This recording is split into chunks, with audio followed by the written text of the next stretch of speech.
พี่น้องพวกข้าขอแสดงความยินดีกับอมแอมละไมแสงทองซื้อบ้านหลังใหม่อยู่จังหวัดขอนแก่นโอ้หมอลำเฮานี่หุงเฮี้ยงเหลียงเหลี่ยมเนาะมีเงินมีคำแล้วก็มาโพดเดินทีละก้าวกินข้าวทีละคำมื้อนี้ตัดสินใจซื้อบ้านที่อำเภอเมืองจังหวัดขอนแก่นนะคะอายุเขาเลข3แล้วการวางแผนชีวิตคือเรื่องใหญ่มากสำหรับลูกกำพร้าคนนี้สู้มากๆเลยพะนะว่าขอบคุณตัวเองที่บ่ทิ้งฝัน ขอบคุณสาวน้อยเพชรบันแพงขอบคุณบอสโจขอบคุณซอนุชขอบแล้วก็สุภูสุคนพี่น้องเอ๋ย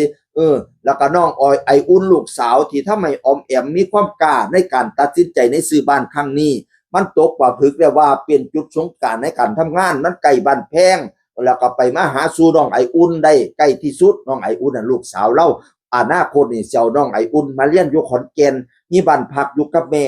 ร่วมถึงสะดวกกับตัวเองที่สุดณเวลานี้บ่ต้องไปเช่าคอนโดอยู่แล้วบ้านหลังเล็กๆใจกลางเมืองที่เงียบสงบแวดล้อมคือชอบมากน้ำบ่ท่วมบ่เสียงดังตอบโจทย์กับการใช้ชีวิตเราหลังเล็กๆแต่เชื่อมั่นว่าจะอบอุ่นที่สุดออมแอมมีแผนขึ้นบ้านใหม่หลังออกพรรษาเดี๋ยวจะเรียนเชิญเพื่อนๆพี่ๆพ่อๆแม่ๆอีกรอบนะคะแต่ในวันที่27กคนี้จะขึ้นเอาเลิกเพื่อเข้าอยู่ก่อนภาษาลาขึ้นเอาเลิกก็ขึ้นแบบอีสานบ้านเฮาแต่สิขึ้นแบบอีหลีอีหลอนั่นออกพรรษาเด้อว่าซั่นว่าน่ะซื้อบ้านใหม่แล้วอยู่ใจกลางขอนแก่นพี่น้องเอ๋ยเพราะว่ามันใกล้บ้านแพงไปมากก็สิง่ายแล้วก็เป็นศูนย์กลางพร้อมอนาคตก็สิเอาน้องไออุ่นลูกสาวเราสิเอามาอยู่ขอนแก่นมาเรียนนำว่าซั่นว่านั่นน่ะบ้านกำลังตะฮักพี่น้องเอ๋ยนี่ละพ่อตออตอฮอตาฮักดีวันที่27นี่สิขึ้นเอาเลิกเอาไส้แต่วันออกพรรษาเนี่ยสิขึ้นแบบเป็นสากลอีกเที่ยนึงขึ้นเอาเลิกเอาไส้กระแบบอีสานบ้านเฮาพ่อพามกับสิพาขึ้นเจ้าพิธีกับสิพาขึ้นเพิ่นกับสิพาว่าล่ะเนาะมาแต่ทางใดเนาะเพิ่นกับสิถามกันก็มาแต่ทางบ้านมันเมืองทองพู้นแล้วได้ยินข่าวว่าทั้งพี่พระอินทร์ก็พระเจ้าก็แผ่นดินพระอินทร์ก็แม่น้ำนางน้อยแม่ขลาได้ยินว่าทั้งพี่สร้างแก้หาห้องเฮียนซ่านหลังไหมก็หวังอยากมาอยู่ซนว่าทั้งพี่สิชมเย็นสันตัวภาษารา